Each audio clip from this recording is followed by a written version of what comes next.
Princeton, Stanford, and other institutions. The bill also includes $30 billion to support small lending institutions serving distressed communities, helping countless African American and Hispanic American small businesses. As we continue our battle against the virus, the data and facts on the ground suggest that we're making great progress. In 23 states, new cases have declined in the peak week. 40% of American counties have also seen a rapid decline in new cases. 46 states report a drop in patients showing coronavirus-like symptoms. That's a big number. To keep America gaining momentum, every citizen needs to maintain the vigilance, and we all understand that very well. We've gone over it many, many times. This includes practicing good hygiene, maintaining social distance, and the voluntary use of face covering. A safe and phased reopening of our economy. It's very exciting, but it does not mean that we are letting down our guard at all in any way. On the contrary, continued diligence is an essential part of our strategy to get our country back to work, to take our country back. We're winning this, and we're going to win it, and we're going to keep watching. We're going to watch very closely for the invisible enemy. With each passing day, we're learning more and more about this enemy. The scientists at DHS have released a report offering a number of insights about how the virus reacts to different temperatures, climates, and surfaces. The findings confirm that the virus survives better in colder and drier environments and does less well in warmer and more humid environments.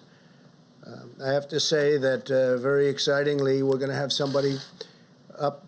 Bill will be up in just a little while. It was a great report you gave, and he's going to be talking about how the virus reacts in sunlight. You really hear the numbers, you won't even believe them. U.S. trials of the COVID-19 have been going on and have been approved in the United States, Germany, UK, and China. That's big news. And a lot of trials are going on, and we have a lot of great, brilliant minds working on this. Both from the standpoint of a vaccine and therapeutics. We must be careful in all conditions, but we will get this done. We're very close to a vaccine. Unfortunately, we're not very close to testing, because when the testing starts, it takes a period of time, but we'll get it done. And I want to thank the head of DHS Science and Technology, Bill Bryant, for what he's going to be doing and what he's going to be saying, and the report that he's about to give. I think it's going to be something that nobody's ever heard. It'll be brand new information and very important information. My administration continues to leverage the Defense Production Act to dramatically increase the manufacture and delivery of critical medical supplies.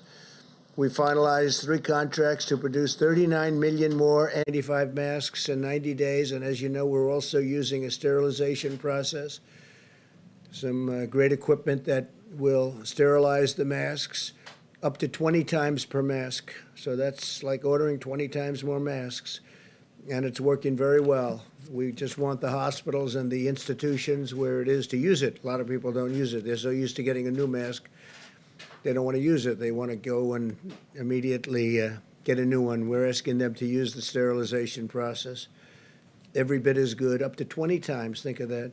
In addition to ramping up our domestic assembly lines, we also have airlifted nearly 750 million pieces of personal protective equipment into the United States through our Project Air Bridge, which has been an incredible thing to watch. It's really a military operation. The Vice President is now providing each governor with an exhaustive count-by-county breakdown of the privately distributed personal protection, and this is equipment and things that are incredible. It's personal protective equipment. It's incredible, and it's all brand new and at the highest level. We're getting only the highest level. And also, we're looking at essential gear within their states, and it's being delivered to different states quickly and as we speak. This way, the governors should know exactly what's being delivered through a private sector supply chain within their states, as well as through the Project Air Bridge. We're trying to get it immediately from the plane to the state. When we can't do that, we bring it into our facilities and get it to the governors. And we're getting them fast, and we're notifying them very strongly so they know it's there. Governors can use this information to quickly ensure that they get materials where and when they are needed. Today, I also want to extend my special thanks to our nation's incredible county emergency management teams who have been working relentlessly for weeks around the clock, end on end, to serve their communities, help distribute critical supplies, and save countless American lives. We salute these heroic officials on the front lines.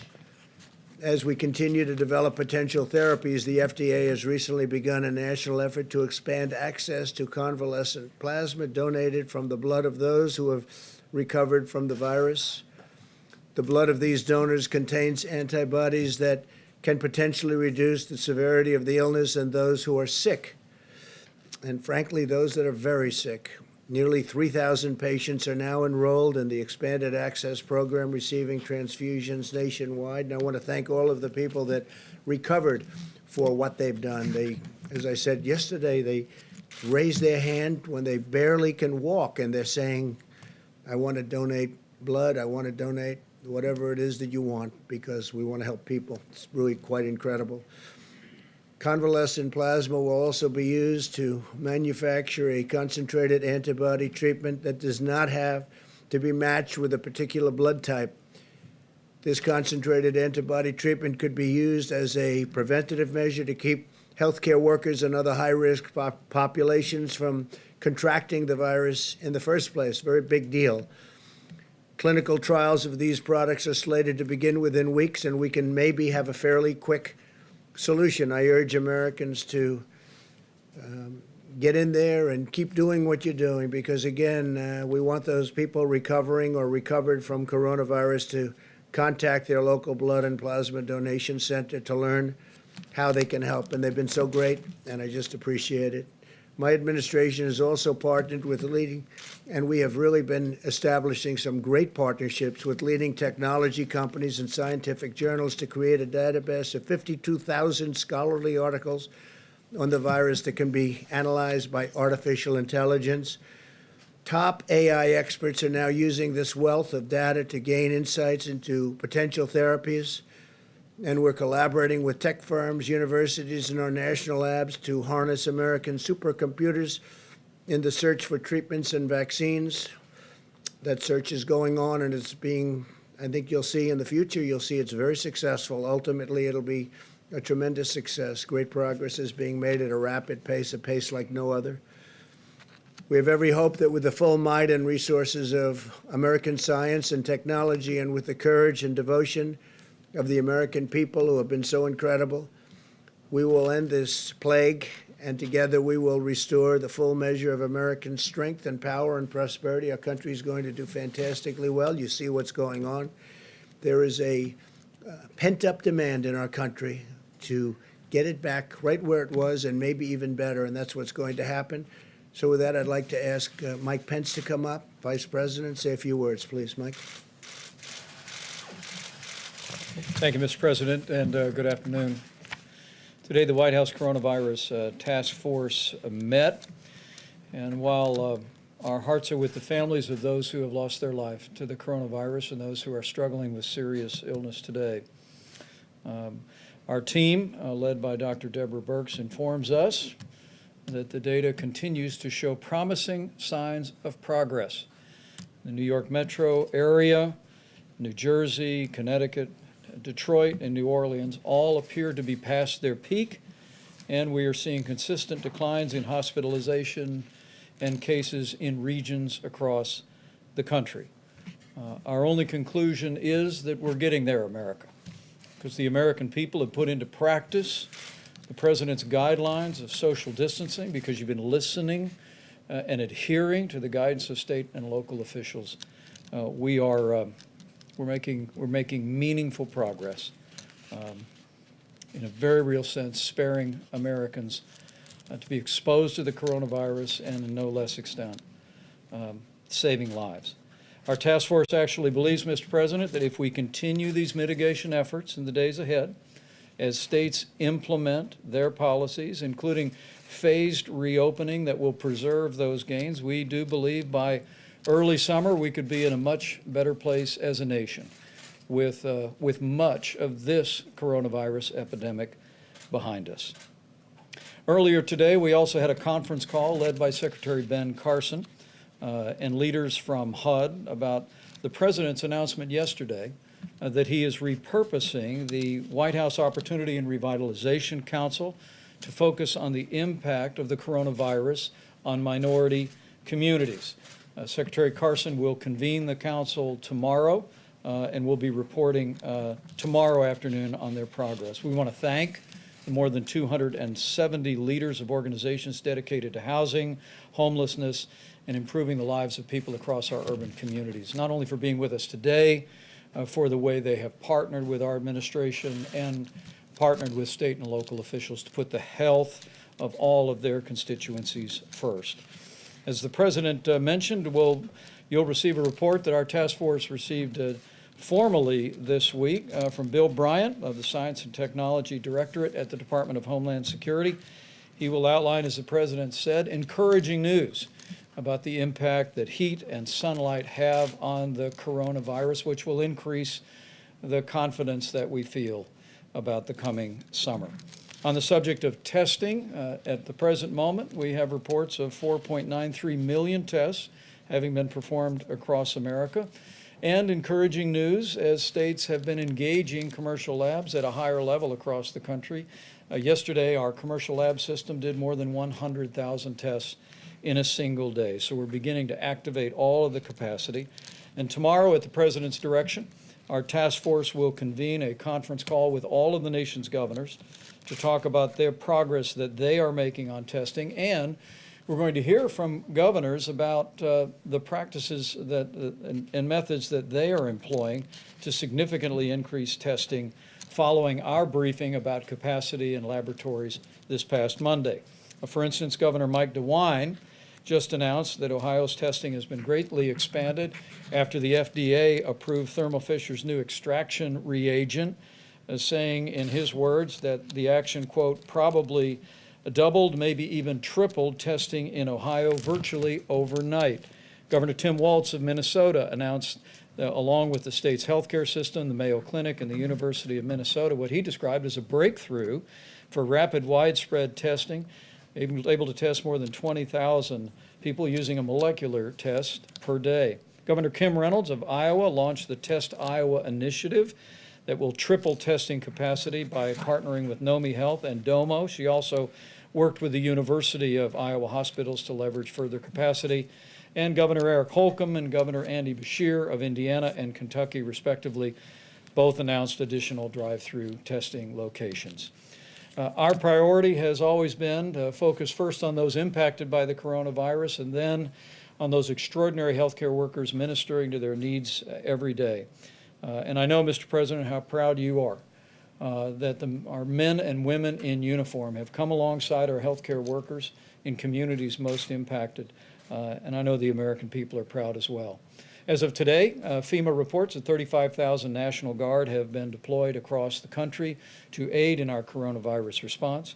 Governor Kevin Stitt of Ohio actually deployed the National Guard to hospitals across the state to evaluate protective equipment and hospital capacity and report it into state emergency management and FEMA. And Governor Greg Abbott of Texas actually mobilized more than 1,200 National Guard and 45 teams to provide greater access to testing. Along with the National Guard, at the President's direction today, more than 4,500 active duty military doctors, nurses, and medical assistants have been deployed across the country. Yesterday, 1,013 medical professionals in our military were actually deployed to 19 hospitals in 7 states to support those amazing healthcare workers. And with 4.4 million more Americans filing for unemployment in the past week, I joined the President in welcoming passage in the House today of the Paycheck Protection Program. It'll support working families, allow small businesses to keep people on the payroll for a period of 2 months. But it also, as the President requested, included $75 billion to assist hospitals across the country. And in that spirit, the President and I will continue to urge states across the country, given the unique burden on hospitals, we are now encouraging states to restart elective surgeries wherever possible, either statewide or on a county-by-county basis. We recognize the role elective surgeries play in finances for local hospitals, and we'll be working with states to enable that. In that vein, Governor Doug Ducey issued an executive order not long ago allowing elective surgeries beginning May 1 for hospitals that meet certain preparedness criteria. And Indiana's Governor Eric Holcomb is allowing elective clinical procedures to begin on April 21st. Finally, Mr. President, the task force received today our first report on state reopening plans. At the present moment, 16 states have released formal reopening plans. 13 of those were actually released since you unveiled the Opening Up America guidelines to our governors and to the nation last week. And to your point, Mr. President, states are beginning to make those plans. And we're encouraged to see so many states embracing the phased approach to reopening their economies that's contemplated in our guidelines for opening up America again. For instance, Governor Mike Parson of Missouri announced the Show Me Strong Recovery Plan has 2 initial phases intended to protect the most at risk.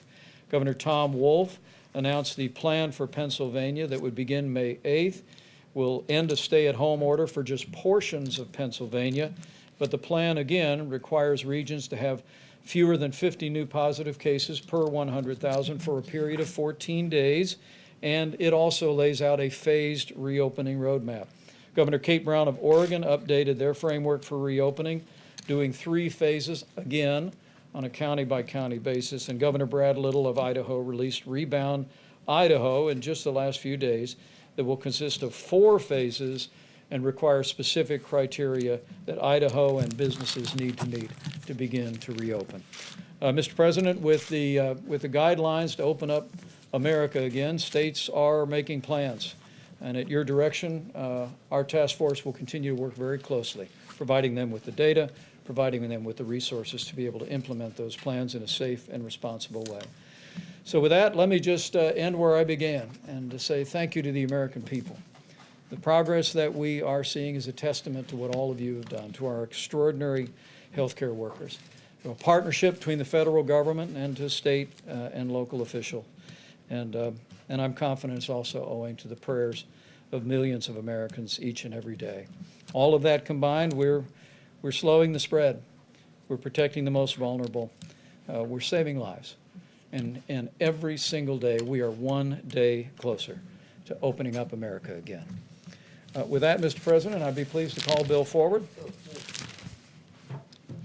Bill Bryant leads the Science and Technology Directorate at the Department of Homeland Security and now will make a presentation on their recent study. Thank you, Mr. Vice President. Thank you, Mr. President, for this opportunity to do this today. Good afternoon, everybody. My name is Bill Bryant, and I lead the Science and Technology Directorate at the U.S. Department of Homeland Security. Over the last several months, we've intensified the department's R&D efforts to identify and deliver information that informs our response to COVID-19. S&T is working to identify, develop, deploy the tools and information to support our response to this crisis. As part of our efforts, we're leveraging the unique capabilities of S&T's National Biodefense Analysis and Countermeasures Center to study the biology of the COVID-19 virus. This center is a high biocontainment laboratory located in Frederick, Maryland.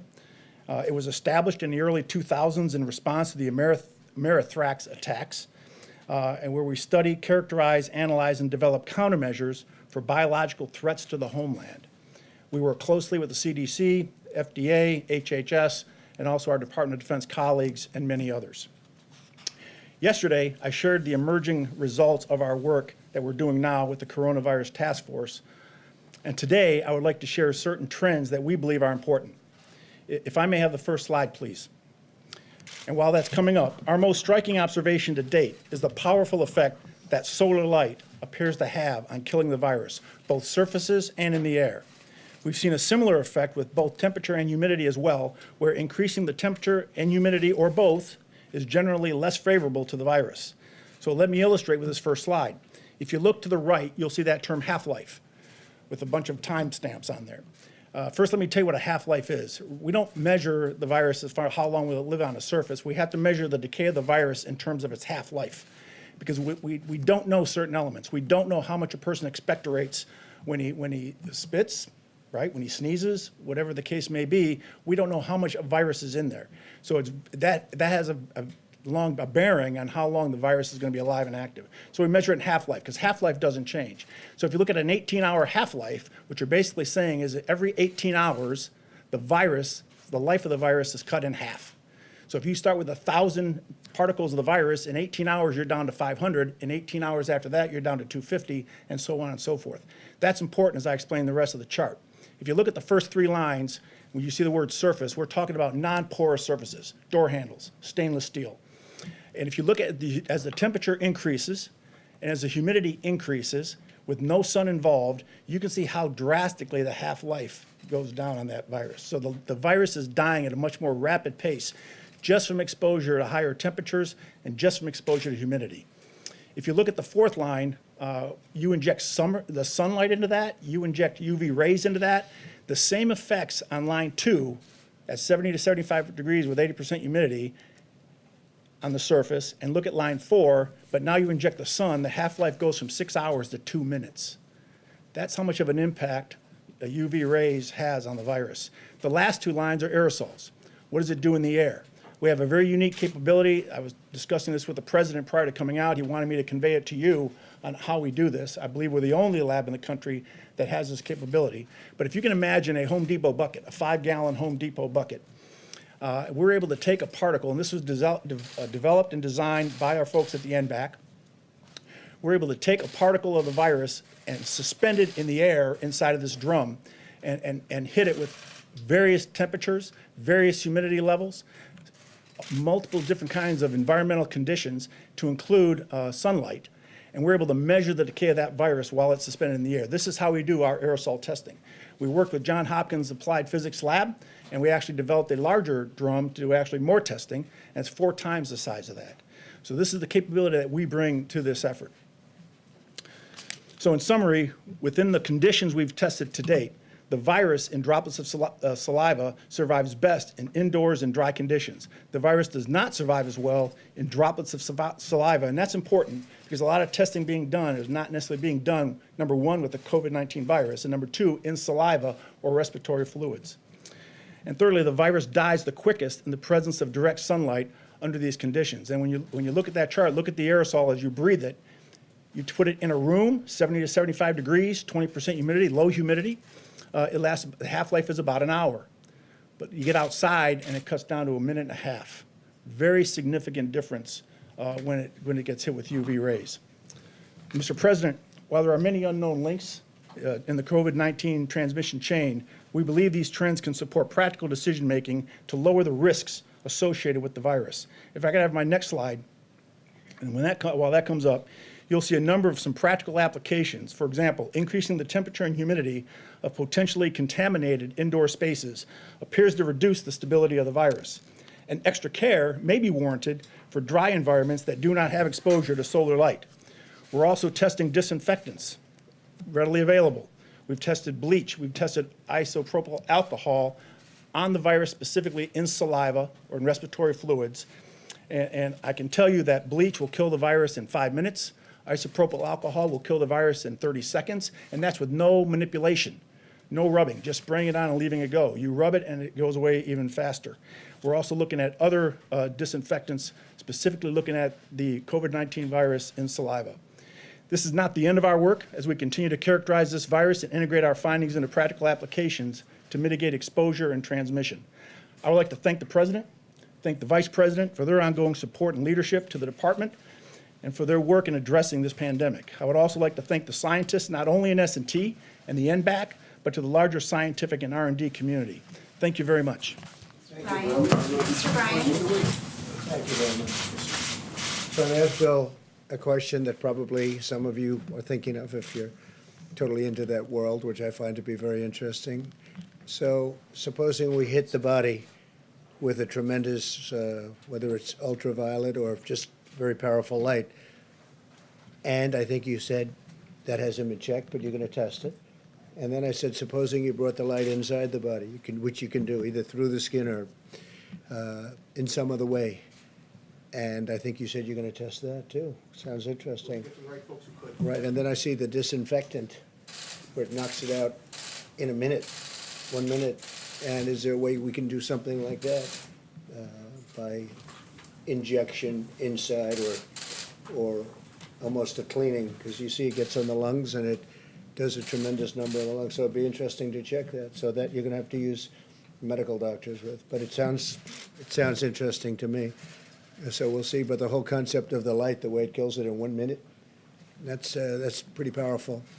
Steve, please. You say that the country will be in a better place by early summer. Does that mean you're going to need to extend the social distancing guidelines until then? Well, we may, and we may go beyond that. We're going to have to see where it is. And I think people are going to know. You're going to know. I'm going to know. I think people are going to know just out of common sense. At some point, we won't have to do that. But until we feel it's safe, we're going to be extending. You have 23 cases where new cases, 23 states where new cases are on decline. What does that mean about when the country can be safely reopened to a more normal point? Yeah, but it means we're going to watch those cases very carefully. I think we've all gotten very good at it. We've gotten good at tracing. We see where the cases are, where they're going, and we're going to be watching it, and it's called containment. At a certain point, we're going to be able to contain. And, when you see this, a lot of people have been talking about summer. Maybe this is one of the reasons. I once mentioned that maybe it does go away with heat and light, and people didn't like that statement very much. The fake news didn't like it at all, and I just threw it out as a suggestion. But it seems like that's the case, because when it's on a surface that would last for a long time, when that surface is outside, it goes away very quickly. It dies very quickly with the sun. Yeah, go ahead. You said yesterday that you're going to look into Senator McConnell's suggestion for allowing states to declare bankruptcy versus the aid. Yeah, we'll look into it, and I have been looking into it. I've been talking to a lot of the different senators, but I don't want to talk about it now. That was a very interesting presentation. Go ahead, Jim. Well, I wanted to talk about McConnell's suggestion that aid to the states amounts to a I just blue- told you I'm not talking about it to a now. I'll blue- talk about it later. I'd like to talk about something that right now is of more interest to Could people. I ask Mr. Bryant a question? Yeah, sure. Thank you. When you started your presentation, you described this as an emerging result. Does this mean your study is conclusive? Is there more work to do? We're continuing that. For example, on the aerosol side, you notice the figures were 20% humidity. We're looking at higher humidity levels. We would expect that would even have a greater impact on the virus. We're looking at other types of disinfectants. And so we're as a scientific community, we're continuing to study the virus to understand its characteristics. And is- Mr. Bryant, can you explain why some hot spots we've seen in the U.S. are hot and humid, like New Orleans, for example? Let me explain. If you look at the coronavirus as a chain with many links, what we've done through our study is we've identified some of the weak links in that chain that the transmission of the virus depends upon. We identified that heat and humidity is a weakness in that chain. We've identified that sunlight, solar light, UV rays is a weakness in that chain. That doesn't take away the other activities, the guidance from the White House, the guidance from the CDC and others on the actions and steps that people need to take to protect themselves. This is just another tool in our tool belt, right? Another weapon in the fight that we can add to it. And in the summer, we know that summer-like conditions are going to create an environment where the transmission can be decreased, and that's an opportunity for us to get ahead. But the president mentioned the idea of cleaners, like the bleach and isopropyl alcohol you mentioned. There's no scenario that could be injected into a person, is there? I mean, No, I'm here to talk about the findings that we had in the study. We don't do that within that lab, at our lab, so. So how do you, Are we simplifying too much? We're talking about almost a cleaning sterilization of an area. Right. Maybe it works, maybe it doesn't work, but it certainly has a big effect if it's on a stationary object. Okay. so how do Are you, we simplifying too much by saying that it'd be better with the warmer weather and the sun coming out more and more, that people would be outside than staying inside their home, confined to the four walls of their house? It would be irresponsible for us to say that we feel that the summer is just going to totally kill the virus and that if it's a free-for-all and that people ignore those guides. That is not the case. We have an opportunity, though, to get ahead with what we know now and factor that into the decision makings for what opens and what doesn't. But are you saying on surfaces, the heat, the hot summer, and whatever other conditions, humidity and lack of humidity, that would have an impact? So that on surfaces where it can be picked up, it will die fairly quickly in the summer, whereas in the winter it wouldn't die so quickly? Yes, Mr. President. When it's exposed to UV rays, take a playground equipment, for example. The UV rays hitting a piece of playground equipment will kill the virus when it hits on the playground equipment. But underneath, where the sun does not get, if someone touched that and had it on their hands, it could still be there, right? It has to be in direct light of the UV rays. With the sun, if it's on somebody's hands, right, and they haven't touched their face and all of the things. And that it's we've exposed to all the sun, it'll. I know, but if they're outside, right, and their hands are exposed to the sun, will that kill it as though it were on a piece of metal or something else? I don't want to say it will at the same rate because it's a non-porous surface. What we do know is that we looked at the worst-case scenario, and the virus lives longer on non-porous surfaces. So porous surfaces, it doesn't live quite as long. So in theory, what you said is correct. This is sort of semi-non-porous, right? This, right? Yes, Mr. President. Mr. Bryant, Mr.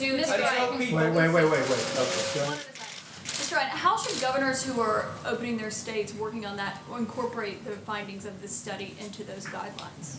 I would leave that up to the governors. This is a decision, this factors into their decision process. As I mentioned, with knowing this knowledge and having this knowledge, as we continue to study and further know what the virus does and how it reacts, it could impact the way a governor will look at what he opens in a state, how he opens it, in what environments these things are opened up. But I leave that up to the governors to make that decision. How they incorporate this. Obviously, at the moment, the advice is stay at home. By the summer, could we be flipping that and saying you'd be much better off being outside with UV rays, all the humidity that Washington brings in August? I would not go contrary to the guidance that have been issued right now. I think, though, to tell you that if I'm having an event with my family, I'm doing it in the driveway or in the backyard, not inside the house with my children. In fact, I'm thinking about moving outside to the rose garden. No, it's a very interesting question, actually. Okay. Please, how much more research, how much more time would it take to have conclusive results that could be used here? You said these were emerging results. We first were able to receive the virus back in February is when we started testing. And it is a science-based approach. Science is a process. The doctor can attest to that. It doesn't necessarily line up with goals and targets and other things. It is what it is. But we are now starting to get results. And we're every week or 2 weeks, we're starting to find out something new and something different. And in talking to the task force and the vice president, he's already asked us to come to him every time we come up with some new discoveries that we could share to the public. Phil? Yeah, sir, have you compared notes with your counterparts in other foreign governments or in private industry who might have been studying the same thing, and do their findings show the same result that you found here? We do have a very good partnership with a lot of our allies. We work closely with them on this particular topic. We actually authored a document called the Master Questions List. If you go to DHS-S&T's website, we've already had about 17,000 hits on this document. It actually outlines what all the countries in the world are doing to fill the certain gaps of knowledge that don't exist within the virus and what we do know. And that is really what targets and drives the science community to say, all right, what don't we know now so we don't duplicate what other people have done? So we've championed that document. It's well referenced, and I would encourage you to look at that. And we are working with other countries on vaccines, as you know. Yeah, go ahead, please. Thanks, Mr. President. If there is a summer ebb with this virus, what would the federal government need to do to take advantage of that time? Say it at the beginning, what? Oh, so if there is a summer sort of ebb with this virus, what would the federal government need to do to take advantage of that time to be better prepared for a possible resurgence in the fall than we were the first time Well, I'll tell you around? one thing. I think a lot of people are going to go outside all of a sudden. People that didn't want to go outside, they'll be going. To me, this was really a very interesting meeting. We covered it in great detail, and these are incredible people at that. We could call it a laboratory because that's essentially what it is. It's a super laboratory. It's a lot of things going on at that laboratory. Right, but A lot of very interesting things going on in that laboratory. Yeah. What would you and other areas of the government need to do on testing, for example, or other things like that to be prepared if it came back in the fall? How would you take advantage of the summer? It's actually a very good question. It's something the task force already has begun discussing, that we are, if a combination of factors, let me say again, as states put into practice the guidelines to open up America again, implement safe and responsible plans to open up their economies along the lines that the President unveiled a week ago today. As people continue to properly exercise social distancing as is recommended in each phase, that in combination with some of these findings could well give us a summer respite from the coronavirus. And our team is already speaking about working on a continuous basis through this summer. Every single day we're increasing testing. Every single day air bridge flights are coming into the country. I can promise you at the President's direction there will be no letting up on making sure that our hospitals have the equipment, have the personal protective supplies for medical personnel.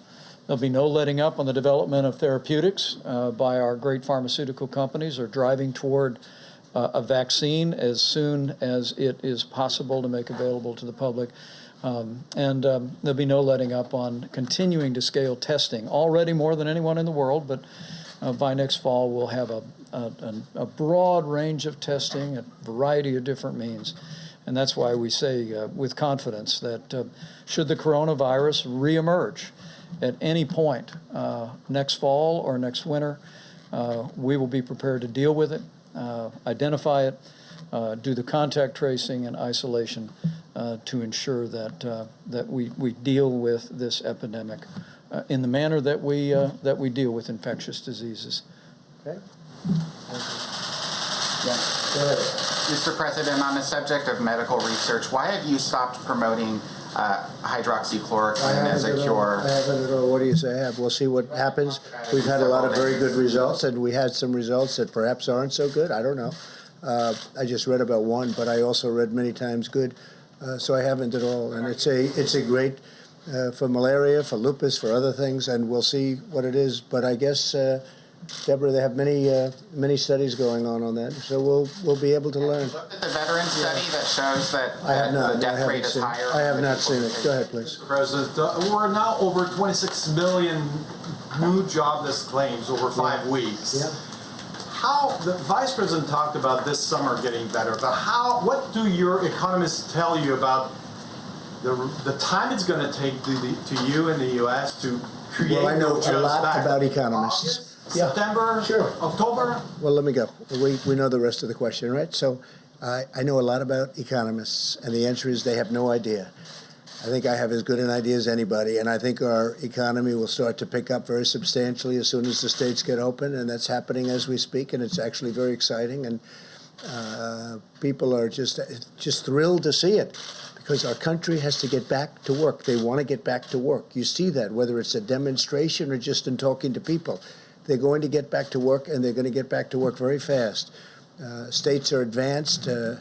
I look at Gavin Newsom was very nice today. He wrote a beautiful statement about we sent him a lot of things that he needed. Okay, different things that he needed. We got it taken care of. They've done very well in California, as you know. They're doing really well in Florida. They're doing well in a lot of places. New York and New Jersey got hit very hard. They're doing very well. I spoke again with Governor Cuomo, with Governor Murphy. They're doing a great job. And here's the thing: we have to see they got hit hard. Everyone close together, tight in. People don't realize New Jersey is very tight. You realize that because you've been covering it for a long time, but very tight. New York obviously is very tight. They're doing a terrific job. I think for the most part, I'll be able to tell you when it's all over, but a lot of the governors have done a really terrific job. Some I don't think have, to be honest, but we'll be talking about that in the future. Yes, go ahead. Thank you, Mr. President. In a new interview today with Time Magazine, Dr. Fauci said that the U.S. is not in a situation where we can say we are where we want to be with regard to testing capacity. He said we need much more testing capacity as well as tests. So why do you keep saying we have a tremendous testing capacity? And do we have a national strategy that goes beyond tracking just what the states are doing? The answer is yes, and the answer is, as you know, and as I've said many times, we're very advanced in testing. Other countries are calling us to find out what are we doing. And by the way, within 2 weeks, you'll see numbers and you'll see different forms of testing, just like we came up with the Abbott Laboratories machine, which gives it to you in 5 minutes that everybody wants. Everybody's asking, can we get that? But you can only make them so fast. But as you know, we've done more testing than every other nation combined. And that's a big statement. And, you know, when they talk about different tests and different things, we're also a bigger nation than most. And so when they look at statistics, because statistically we're doing phenomenally in terms of mortality, in terms of all of the different elements that you can judge. When you look, Germany and ourselves are doing very well. We are very accurate in the reporting of numbers. In fact, I'll go a step further. As you know, in New York, they actually added quite a few deaths to a list that was done in New York, and they added a number of deaths. We're very, very highly accurate. And then you'll look at certain lists of other countries. Some are so obvious just to look at, where obviously the number is ridiculous in the form of low, because they're not accurate counts. They're not even close to accurate counts. In fact, they're insulting to look at them. So we've done very well. Again, testing, we're doing very well on testing. We've tested far more than anybody else anywhere in the world. And within a short period of time, you'll be hearing about new tests that are coming out that are going to be incredible. Steve, go Dr. ahead. Fauci, that we're just not there yet? No, I don't agree with him on that. No, I think we're doing a great job on testing. I don't agree. If he said that, I don't agree with him. Yes. Considering ways to ramp up production of that Abbott rapid test. Yeah, well, they're doing it. I'll tell you, Steve, they're doing it at a level that they've never done it before. Abbott is a great company. It's a very big, highly respected company. They came up with this machine where you do it. I've done it both ways. I've done it this way, and I didn't like it, and I've done it the Abbott way, where you literally just touch, and 5 minutes later you know the answer. And we use them in the White House. I think you folks have been given that opportunity, which is much more pleasant than the first way that they looked at you, right? We're making them hundreds of thousands of machines. The advantage to the other tests and the laboratory tests, so we can get millions and millions of those tests done. It takes a day or 2 days, but, you know, because it's really a delivery situation more than anything else. The test itself goes quickly once it gets to the laboratory. But as we have found, and as we have, I think, shown everybody in the room, we have many laboratories. We have so many laboratories. Nobody, a lot of the governors did not know that we had this capacity, but we have many laboratories all over our country. Every state has laboratories, and some have a lot of them. So I think we will come up with things as time goes by. Again, when I started, we started with nothing, essentially. We started with a broken test, a test that didn't work. We started with a test that did very few people, not millions of people. The problem is if we did 350 million tests, one for each person, the media would say, oh, you should have done 2 for each person. No matter what you do, it doesn't make any difference. It's just like the ventilators. I talk about it all the time. Nobody ever mentions ventilators. One of the hardest things are ventilators. And now we're making thousands a week, thousands of ventilators. And they're calling from Mexico. They're calling from many countries. I've received today 4 calls. Would it be possible to send ventilators, right? I got 4 calls today. I got 3 calls yesterday. No country is equipped like we are. We have 11 different places making ventilators. Our country, as you know, doesn't need them now. Our governors are very happy. But that's different than tests, because with a test you can always say, oh, we need more. No, I think we've done incredibly well obviously with ventilators. We also have 500 million masks that are very shortly going to be here. We've made millions of masks. We have ordered millions of masks that have arrived and been distributed. We gave one hospital in New York City 300,000 masks. Before the virus, they were using 10,000, and now we got them 300,000, and they got rid of them very quickly, which I sort of say, how did that happen? Why? Because they became very valuable, the masks. So I say, how did that happen?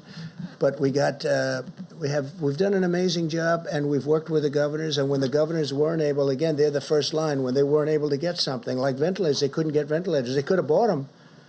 You could have bought them, but many of them chose not to. So they all needed ventilators. We got the job done. I'll be introducing the team when we're finished with this whole nightmare, this whole curse, this whole plague. But the team that worked on the ventilators was incredible.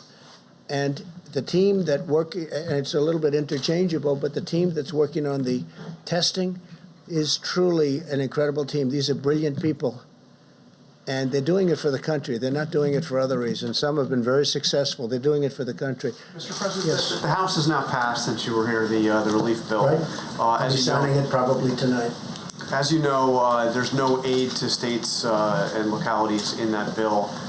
Mitch McConnell, of course, has talked about states seeking bankruptcy protection. His office referred to this as the idea of aiding states as a blue state bailout. What do you say to that? Do you agree with that, or do you agree with Governor Cuomo that is a vicious attack on these states that I don't have been think it's hit a by? vicious attack, but certainly some people do look at it that way. I've spoken to Mitch about it. I've spoken to numerous senators about it. And we're working with senators that are on the other side of the issue, and we'll see what happens. But we're looking to do what's right for the people of this country. We're looking to do what's right for a particular state, and we'll see what happens. But it's certainly the next thing we're going to be discussing, because some states have, in all fairness, John, some states have not done very well for many years, long before the virus came. You know, you can't blame the plague, this horrible plague that came in, and all of a sudden, you know, they can't blame that. You look at Illinois. He's got a lot of problems long before the virus came in.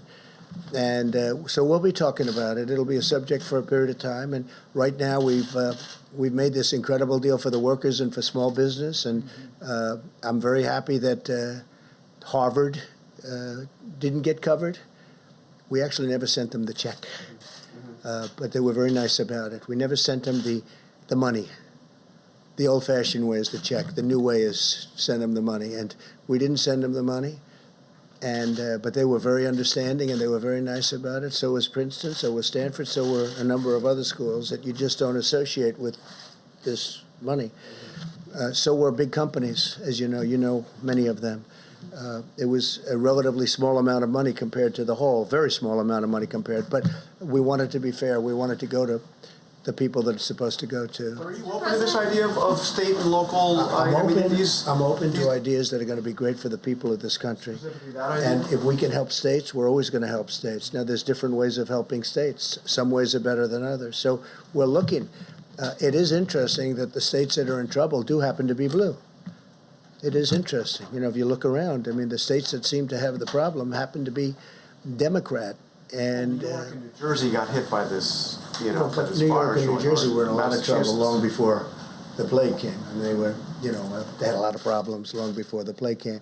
I spoke with Governor Cuomo about it, spoke to Governor Murphy about it. I spoke with Gavin Newsom about it. And I'm speaking to a lot of people about it because it's probably going to be the next thing on the list.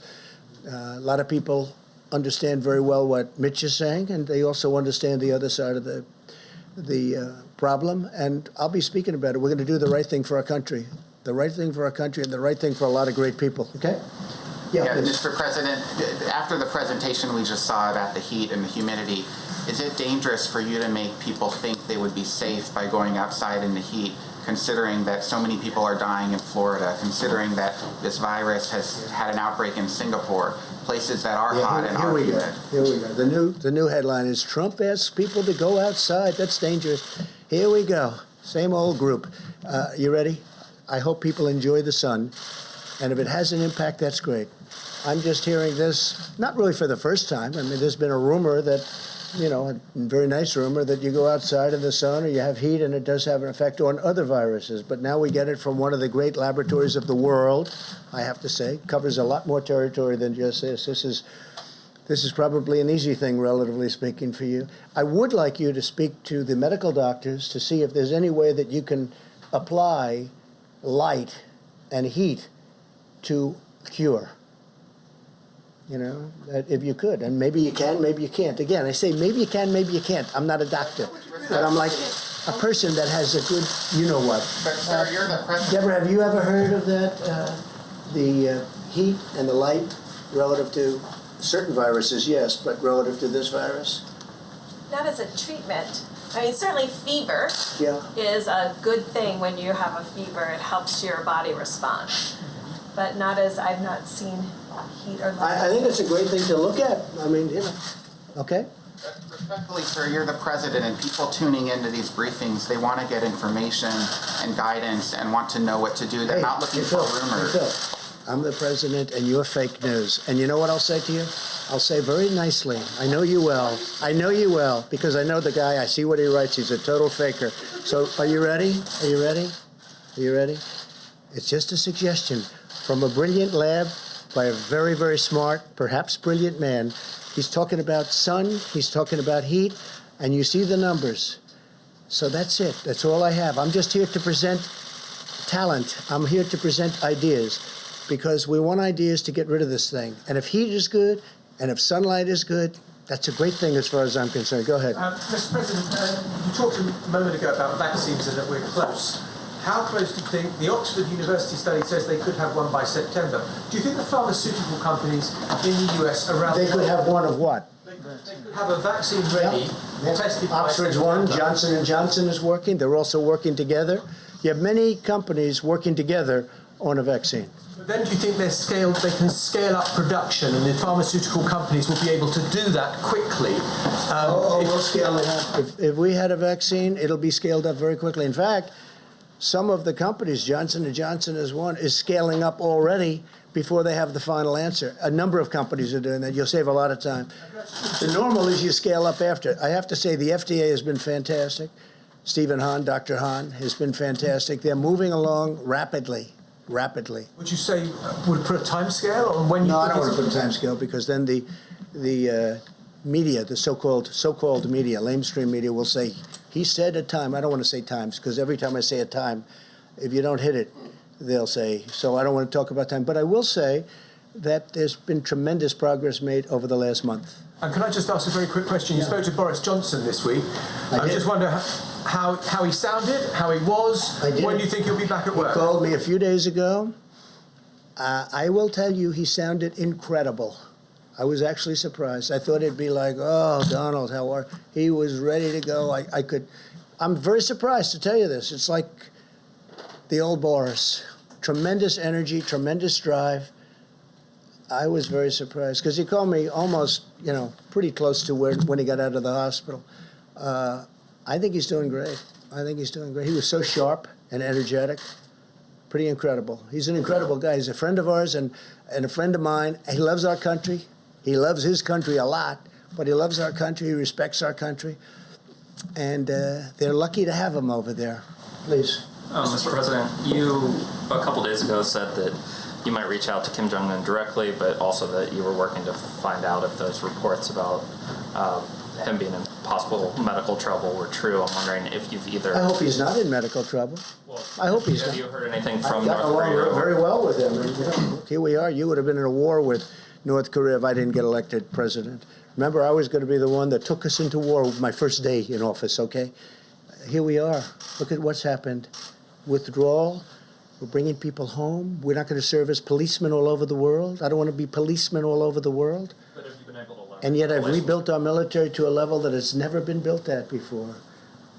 But it's never recognized by the fake news. Go ahead. Have you been able to use that relationship to get more information about his status? I think the report was incorrect. Let me just put it that way. I think the report was done by a network that was incorrect. I'm hearing they used old documents, but that's what I hear. I hear the report was an incorrect report. I hope it was an incorrect report. When was the last time you heard from him? I don't want to say. Yeah. You pointed to me. Just a quick question about that. So you haven't made any contact, though, just to make sure? With who? The North Koreans. I don't want to say. I won't say that. Okay. We have a good relationship with North Korea. As good as you can have. I mean, we have a good relationship with North Korea. I have a good relationship with Kim Jong-un, and I hope he's okay. And somebody would say, oh, that's terrible. No, it's not terrible. I hope he's okay. And I think it was a fake report done by CNN. So can I ask you a question? What do you have? Go ahead. No, that's enough. Go ahead. Can I ask? But that wasn't my question. The problem is you don't write the truth. So, as far as I'm concerned, I want to go to the next Can I ask you a question about... No, not CNN, please. Go ahead. The White House has not responded to these I allegations. told you. CNN is fake news. Don't talk to me. Go ahead, please. But he says he was retaliated against, and that's why he was removed from his job. Do you have a response to that? Okay, next question. Mr. President, I have two questions, one on behalf of a colleague who's not here because of social Just distancing. ask one, please. First one, could you talk about your decision-making process with Over the my governor what? of Georgia? You yesterday The controversy? Well, you said yesterday that you told the governor of Georgia I you did. were concerned. I had a good about- talk with the governor of Georgia. Earlier in the week, you spoke and you did not convey this kind of message. Was there a I change did in your convey thinking? the message. I didn't like the fact that he's leaving certain things. I want the states to open more than he does, much more than he does. But I didn't like to see spas at this early stage, nor did the doctors. Is that a correct statement, Deborah? I didn't like to see spas opening, frankly. I didn't like to see a lot of things happening, and I wasn't happy with it. And I wasn't happy with Bryant Kemp. I wasn't at all happy because, and I could have done something about it if I wanted to, but I'm saying let the governors do it. But I wasn't happy with Bryant Kemp. Spas, beauty parlors, tattoo parlors, that. And by the way, I want them to open, excuse me. I want them to open, and I want them to open as soon as possible. And I want the state to open. But I wasn't happy with Bryant Kemp. I will tell you that right now. Yeah, go ahead. So are you surprised he defied you on that? No, Because you made it clear. No, he didn't defy me at all. That's your language. He didn't defy me. You know what happened? I said, you make your own decision. I told him that. I said, you're not in the guidelines, but I'm letting you make your own decision. But I want people to be safe, and I want the people in Georgia to be safe. And I don't want this thing to flare up because you're deciding to do something that is not in the guidelines. And I went to Deborah and Dr. Fauci and other people, and they weren't thrilled about it. And I could have stopped them, but I decided, and we all agreed, they got to watch it closely. So we'll see what happens. I told him very distinctly, I said, Mike was there, I said, you do what you think is best. But if you ask me, am I happy about it? I'm not happy about it, and I'm not happy about Bryant Kemp. Go ahead. A question for Dr. Birx, if I may, Mr. President, about the rate of the decline of the curve in the U.S. You and the Vice President tonight talking about meaningful progress, promising progress. Could you speak to the rate of decline of cases in the U.S.? If we could do it quickly, that'd be great. And just if you're satisfied with the decline. You have to ask the question, but you do see it. And if you have any information from other countries that would inform us about the decline. Yeah, so many of you, and I've spoken to all of you from this podium about there's weekends difference in reporting, often a spike on Monday. If you look at Mondays over Mondays, if you look at 7-day reporting, we are starting to go down. We had a long flat peak, largely driven, of course, by New York, which is about 45% or so of the cases. As New York goes down, so will the rest of the country have a decline, even more accelerated. I want to say, though, we have had outbreaks.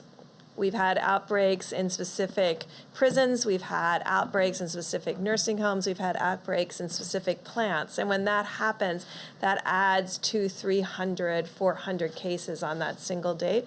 So we track very carefully not only what the country's doing, but what each state is doing, each county is doing, and we look at delta changes across all of the counties so that we find early warning signals for these types of outbreaks, because we want the whole country to go down, but we also want to prevent the outbreaks before they occur. Mr. President? Go ahead, please. Yes, thank you. Looking forward to November, the election. Given the risk that the flu and the coronavirus there could be a problem. Do you think there is a risk that there will be lack of agreement, lack of legitimacy to the results in a very close election, and people start saying, well, a whole bunch of people couldn't go and vote because they were scared? I can't tell you what's going to happen in an election. Yeah, great question. I can't tell you what's going to happen.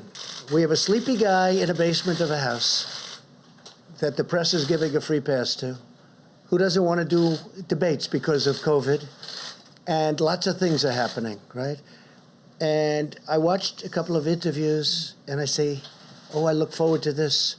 But they're keeping him sheltered because of the coronavirus. And he's not moving around. He's not moving too much. And then I watch what the press does to the Republican Party, and to me in particular.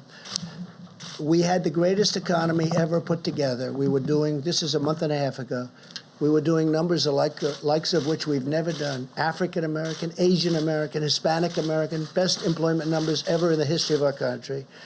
Our employment numbers, the best in the history of our country, almost 160 million people. The stock market, record numbers, many, many times during my tenure, many, many times. But now we have a country that we had to close because of this. And frankly, if we didn't close it, we would have lost millions of people possibly, but certainly we would have lost 1 million people. You take the high number and cut it in half again. But whether it would have been 600, 700, 800, you take a look at the travesty that there is. You take a look at this horrible, horrible scene of hospitals with bodies in black body bags, right? Multiply that times 10, 15, or even 20, because that would have happened. So we did the right thing. So far, we did the right thing. So far, we've called it right. We've mobilized like it was a military operation, and it was largely a military operation between ventilators and testing and so many other things. And we've had a lot of good partners, not all good partners, but we had a lot of good partners. Gavin Newsom today thanked us very much. Gavin Newsom, California, thanked us so much for getting him all the things that he needed so he can keep going and keep doing a good job. We got it to him today. Tomorrow we're getting him even more. Would have been harder for him to get it than us. We agreed to get it. We got it on time. He said promises made, promises kept. He actually said that in a statement today. We've done a good job. We've gotten very little credit for the great job we've done because of the media, because the media is not an honest media, in my opinion, much of it. Not all of it. We have some great reporters that I have tremendous respect, but much of the media is not honest. So I can't tell you about the election. You have a Democrat Party, and you have a large portion of the media automatically giving a guy a pass. He's been given a pass. Whether or not he's going to be the nominee, I have no idea. But he's getting a pass. And the media isn't covering the great job that we've done, whether it's Mike's task force, which has been incredible, whether it's the way we mobilized in a warlike operation to build these incredibly complex and very expensive ventilators. They're very expensive to build and very complex. The job we've done has been an amazing job. And I'm not talking about me, I'm talking about everybody. I'm talking about the generals, the admirals, Deborah and Tony and now Bill. I mean, something we hadn't heard today. So I can't tell you what's going to happen with the election. I think that had we not gone through a fake Russia deal, an impeachment hoax. It was a total hoax. From the day I got elected, but you know it wasn't the day, it was many months before I got elected. This has been a witch hunt that was illegal. It was an illegal witch hunt. It was illegal. And with all of that, I'm doing fine because the people see we're doing a great job. And you know what? We'll continue to do a great job. If we had an honest press, this country would be even greater. Thank you. Thank you very much. Are you concerned about another whistleblower complaint, Mr. President? That's what Rick Bryant says he's going to file. Are you concerned about that?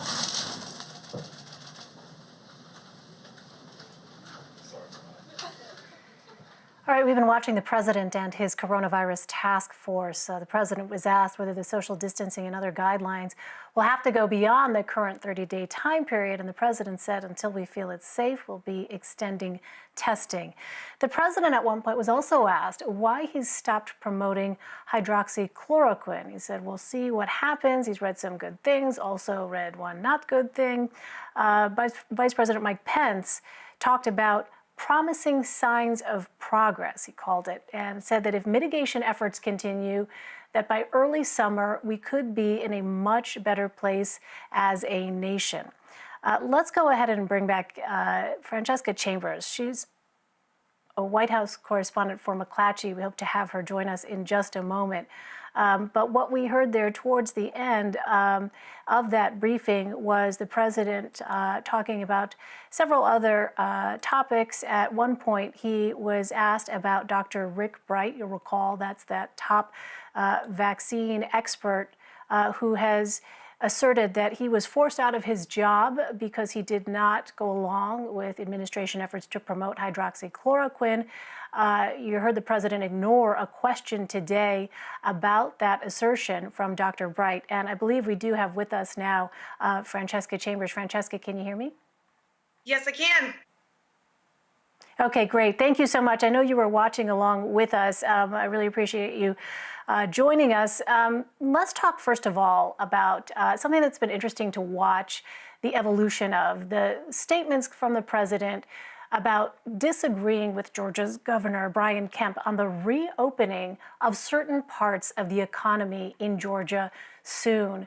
I'm wondering, Francesca, if you can give us some broader context, remind us, has the position of the president been clear and consistent on this topic of reopening?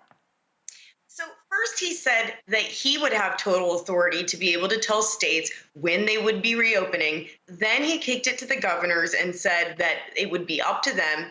His coronavirus task force has since released these guidelines for reopening that say that you have to see a decline in the number of cases for 14 days before the state can reopen. And that's a phased guidelines. There are 3 phases to that. Well, some governors, like Georgia's Kemp, have said, listen, here are some of the businesses that we intend to reopen in phase 1 of that, because the types of businesses themselves were not specifically outlined in the White House's guidelines. The president came out yesterday and he said, I disagree with him on that. So pressed about it again today about whether or not he was making an about face, President Trump said that he always disagreed with him on that, and he told Georgia's governors that. Francesca, I also want to ask you about sort of this ongoing tension that we've seen between some of these public health officials and President Trump with respect to kind of specific assertions that the president makes. So, for example, Weijia Zhang, CBS News White House correspondent, asked the president whether he agrees with Dr. Anthony Fauci, who told Time magazine that we're just not where we need to be yet on testing. And the president said very bluntly, I don't agree with him. The president also said, we started with a broken test, a test that doesn't work. So a couple things here, Francesca. First of all, let's clarify when he says we started with a broken test. When was that test that he referenced developed? When he says he was started with a broken test, he may have been referring at that point to early on when they had some issues with testing that they had to resolve, and whether or not labs other than the CDC could test. And there was a slow start to that. Now he says that the problem is the Abbott rapid test, which can deliver results very quickly. They can't make them fast enough, is what he said today. So he did acknowledge that there is still some slowness on the testing front. But when it came to Dr. Fauci, a key thing that he said, as you noted, was that he disagrees with him. Fauci had said in the Time interview today that even if you had 1.5 to 2 million tests per week, which is essentially what the U.S. has right now, that you could maybe get away with that, were his words, if you continued in the sort of social distancing guidelines we have currently, but that as you move forward and states began to reopen, that you would need to see 3 million tests a week, and that currently the United States is just not up to speed with that. And also, Francesca, the briefing started off with a presentation from an official, and I wonder if you could just sort of set the stage for us and help our viewers understand, some of the reporters were asking about whether or not perhaps the president was suggesting that sunlight and the summertime, might inadvertently give people this sort of false sense of security about the virus receding. Can you remind us, what is it that we actually saw? It was essentially a presentation about perhaps vulnerabilities that could exist. It didn't sound, 100% definitive, because the term that was used to describe it was emerging, which suggests that they're only beginning to understand this, right? But what is it that the overarching message there from the president, from the administration, appeared to be with the presentation of those facts, and sort of a suggestion that perhaps come warmer weather, come more, longer summer days, that things could ease up a bit? So in the table that they showed on the television, they showed that in the sunlight, which specifically they talked about UV rays, but also humidity, they showed that on surfaces and in the air that the coronavirus decays more rapidly, and that it could die in 1.5 minutes to 2 minutes, depending on whether it was on a surface or in the air, when temperatures are above 70 degrees Fahrenheit. Between 70 to 75 was the numbers that they showed. They also showed a version with 95 degrees and other things. But 70 to 75, if this were outside in the sunlight, is a point in which it could die in under 2 minutes. But the problem as it emerged is that even on surfaces such as playgrounds, the part of those toys that would be in the direct sunlight could have the coronavirus die, but then it could still be lurking underneath in the parts that are not in direct sunlight at exactly that temperature. So the DHS official who was there was saying that that's why you still would need to take precaution even in the summertime.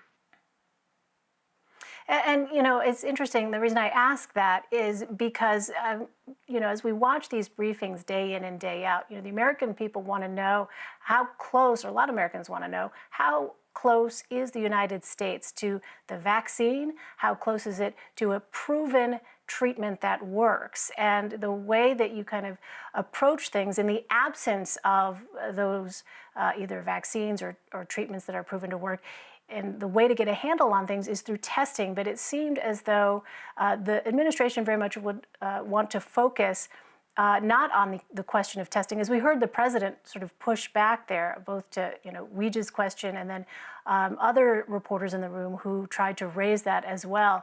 The president even suggesting that nobody talks about ventilators anymore. Now testing is sort of the thing that has gotten people's attention, because he is implying that the administration has had success with ventilators. I'm wondering, Francesca, what have you seen over the trajectory of this? Now it seems like there is a lot more in the way of these scientific presentations that we've been seeing, where there are facts and figures and slides presented in the absence of any kind of actual specific timeframes on when the U.S. can ramp up that testing capacity.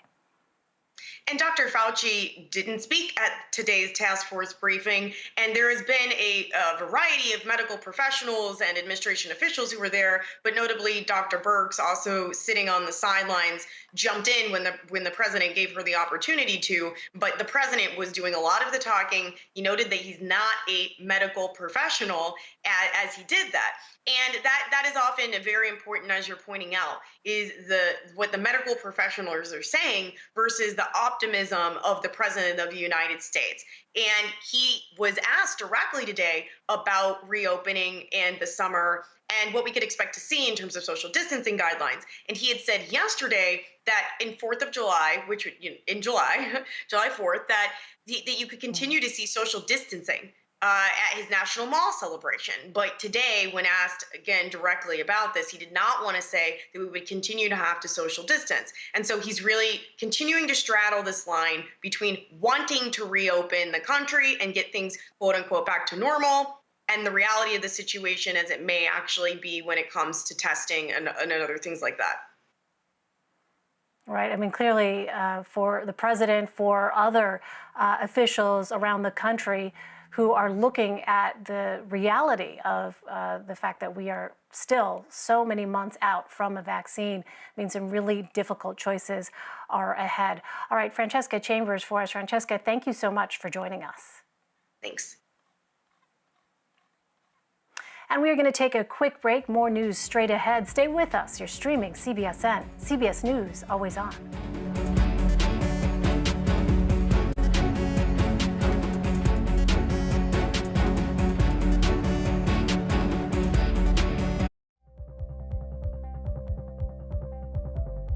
These are hard, tiring, taxing jobs, even before coronavirus came. This is my Clorox wipes, my Lysol. I have no idea what I'm walking into. I don't know if the customers are carriers.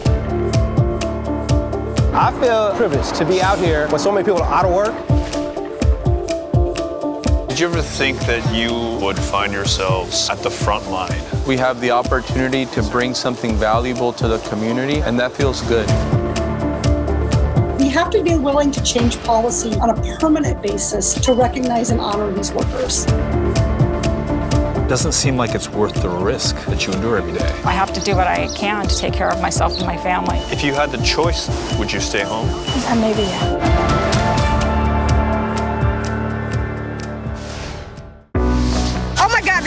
sinking. Devastating flooding has reached catastrophic levels. Rising sea levels are threatening America's coasts.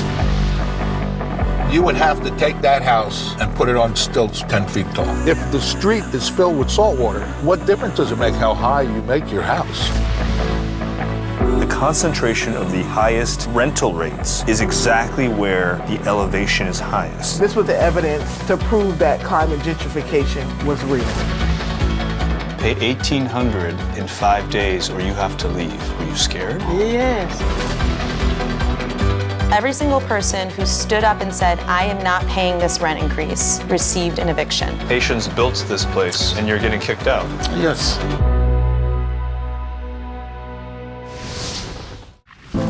In 60 years, we went from about 100,000 factory workers to probably about 7,000. Off in the distance, you can see some factories that are still humming, but most of them are just kind of abandoned. The restaurant industry right now is one of the largest and fastest growing industries in America. And yet it continues to be the absolute lowest paying employer in the United States. Barely anybody's making enough to live. You were donating plasma to get by. It's literally a slave wage. I don't remember growing up like this. My mom didn't have to go to food banks. It's pretty sad.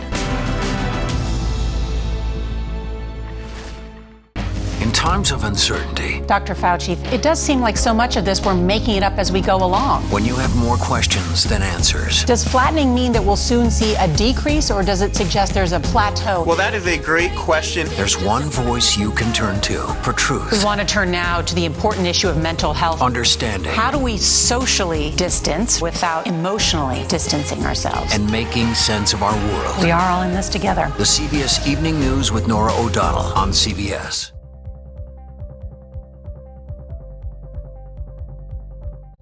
A famous Detroit rapper is showing support for essential workers on the front lines. Plus, officials confirm coronavirus can infect a certain house pet. Elise Preston has Thursday's Race to Respond headlines. The CDC has announced that 2 house cats in separate parts of New York State are the first pets in the U.S. to test positive for COVID-19. It's believed they contracted the virus from their owners or from someone outside their homes. The CDC says there's no indication the animals are transmitting the virus to humans. Chicago Public Schools handed out more grab-and-go meals to families on the South Side Thursday. We're low income, and my husband is the sole provider.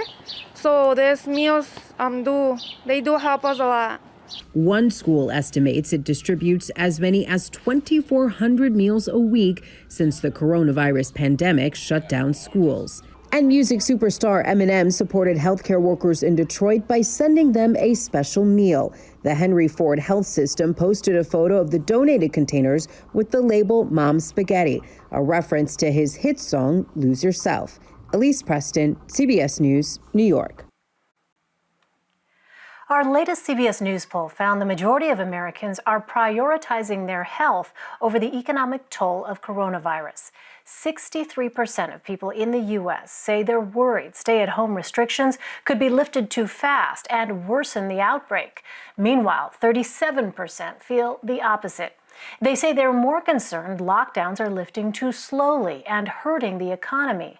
For more, let's bring in CBS News Elections and Surveys Director Anthony Salvanto. Anthony, it has been a long time. So good to see you. What does the data suggest about what Americans would actually do if stay-at-home orders were lifted right now? Hey, Elaine, good to talk to you.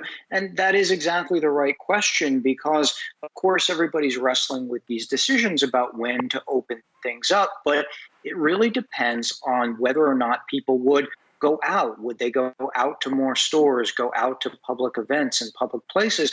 So we asked them, and we did find a lot of hesitancy in that regard. We found almost half of people said they would not immediately start going out unless they felt like the outbreak was starting to really subside. A lot more said they would maybe go out depending on what they saw the outbreak doing, and a lot of them still would say no, they wouldn't go out until they really felt confident that it had completely abated. And then we asked in particular, would you go to a bar or a restaurant? And 29% said yes. Would you get on a plane? And 15% said yes. So those are small numbers, and it speaks again to the idea that until people are really confident that they won't get sick by going out, you may have this reticence to really go out there and start to jumpstart the economy. Right. Well, more than 26 million people in the U.S. have lost their jobs since the coronavirus outbreak. Millions of Americans are taking a huge financial hit. How long, Anthony, do people think that they can actually hold out for? Yeah, what was interesting, Elaine, is that a third of people said they had already been impacted. And we have seen very large levels of concern even beyond that. But there was another 4 in 10 who felt like they could hold on another few weeks before the economic impact of this would start to hit them, and a few more who didn't feel like they'd ever be affected. What was really interesting was that even among people who said that they were concerned about a job loss or who had already been impacted, they still mostly worried that restrictions would be lifted too fast and that the outbreak would worsen. So there again, you see people wrestling with this difficult decision, but coming down on the side of the outbreak has got to get under control, and they have to find some metric to show that it is before they are really confident getting back out there, Elaine. So we have seen the president sparring with some governors on a number of issues, including reopening their states. What are people saying about reopening, and who should actually be making that call? So throughout our polling since this outbreak really began here, people have said that they felt like their governors were doing a pretty good job or a good job handling things in their state, but the president has found much more division. He's slightly negative on his handling of the outbreak. And so perhaps not surprisingly, we see this kind of lopsided number of people saying that they feel like their governor or their local officials should be making the decision about when to open things up. Less so, much less so, do they say that that should be the president's decision. Now, in context, that's really not unusual about a lot of things. People often feel like local and closer to home officials should be on top of things and making these kinds of decisions. But clearly, it is the case here that people are looking at their governors. Interesting. Well, Anthony, we have been seeing these protests across the country over stay-at-home orders, and you found that there's very little support regarding these protests. Tell us a little bit more about that. Right. A majority of Americans said that they oppose those protesters. Very little support for them. And a couple of things, Elaine. One is that dovetails with the larger theme that we've been talking about, which is that people still show this concern that restrictions might be lifted too quickly. But it also demonstrates what happens with all sorts of protests, which is often that you do have people who feel passionate about an issue, maybe very vocal, but are they reflective of the wider population? And in this case, we're seeing that that answer is no. In this case, we're seeing that there's a large number who say that they're not supportive. And one step further, people also say that they don't feel like the president should be encouraging those protests. And we asked that in light of a few tweets that went out, of course, last week. And even among Republicans who strongly support the president, think he's doing a great job on this.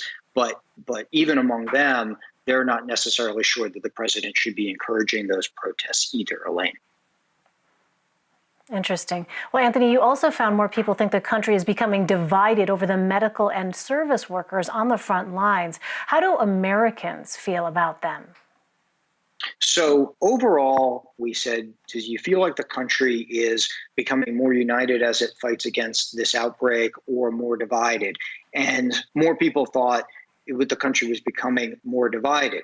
But having said that, there's something that really transcends all kinds of politics and all kinds of divisions, and that is the overwhelming support and the feeling, as Americans express pride in what they are seeing medical professionals, doctors, nurses, doing in working to fight this outbreak. Also, food service and service workers and delivery workers, all of them, Americans told us, made them feel proud about what their fellow Americans are doing. And also, I should add, people also said they felt proud about Americans practicing social distancing, everybody who they feel is doing their part to help to contain this. So again, you and I have spent many an hour talking about partisan divisions and divisions which clearly are still out there and part of this, but at least on that front, in that real widespread finding of pride in what Americans are seeing in their fellow citizens,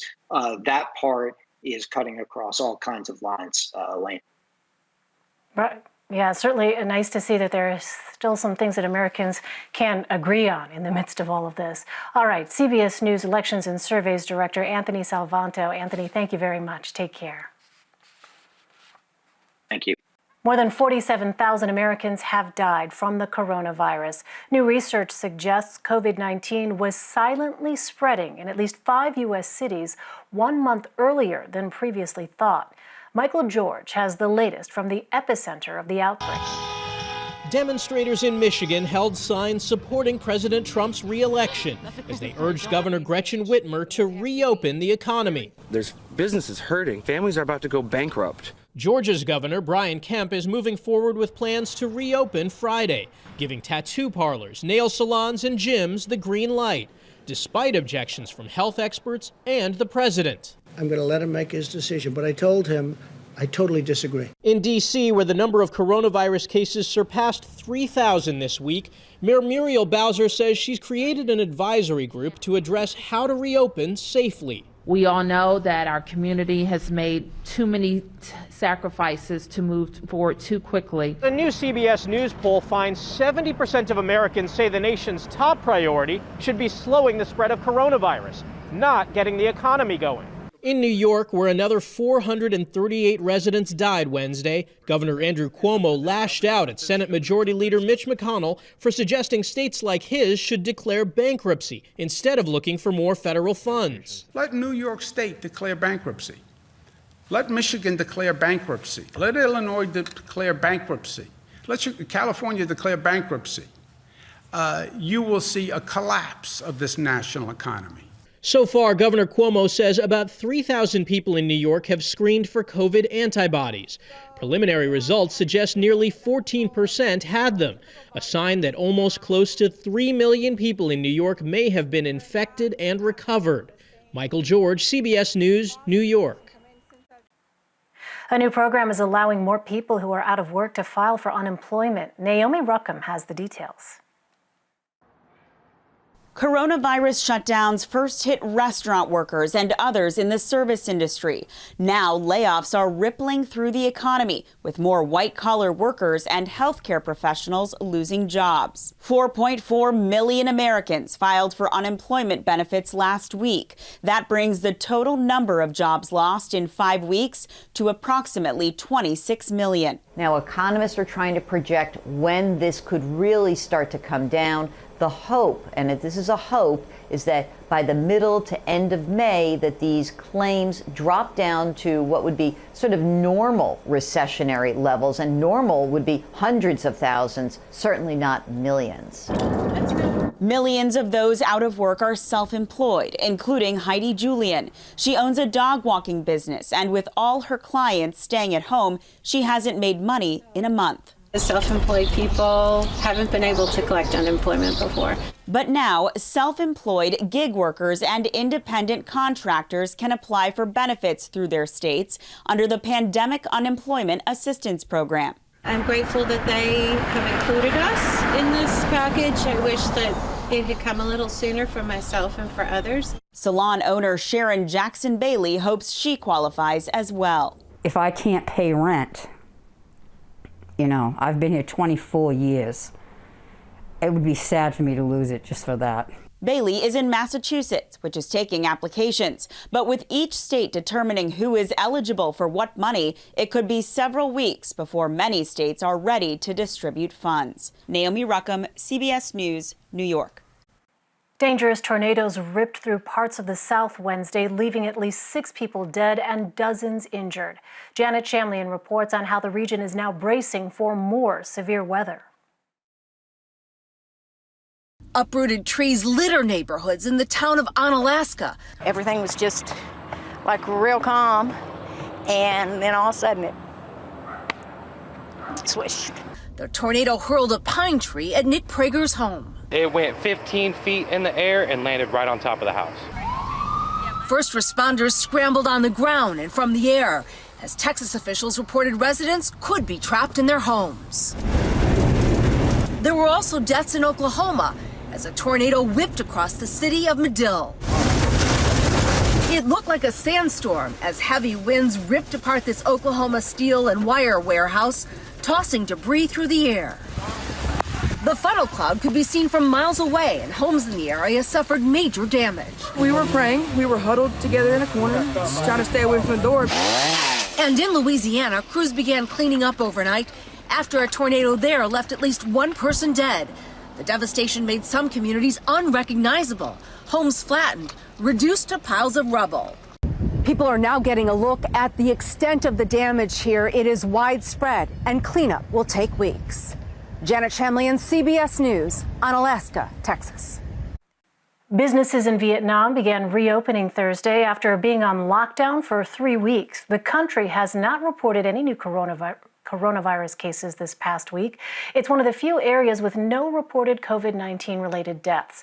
A domestic travel ban there has been lifted. International travel is still restricted. Vietnam says there are still 45 active cases of the virus being treated. A Japanese airline is filling empty planes with coronavirus supplies instead of passengers. This flight carried gear from Shanghai to Tokyo Wednesday. All Nippon Airways stocked the seats with boxes of masks, protective clothing, and medical supplies. Overhead compartments were also used. The company says using seats allows the plane to carry almost 50% more than traditional cargo space under the plane's floor. Some Americans say they've started having strange dreams during the coronavirus pandemic. As Nancy Chen reports, it's more common than you might think. Now it's really, really intense. Stay-at-home mom Stephanie Klein says she's never had more vivid dreams than the ones she's experienced over the last several weeks. They're not nightmares, but they more than once have left me drenched in sweat and like having like a real like physiological response. I've been able to write them down pretty accurately. She's not alone. Sleep experts say during the COVID-19 pandemic, they've seen an uptick in vivid dreams and in the ability to recall them. Some of us were actually getting more sleep, and you have more dreams right before you awaken in the morning. In a Harvard survey, more than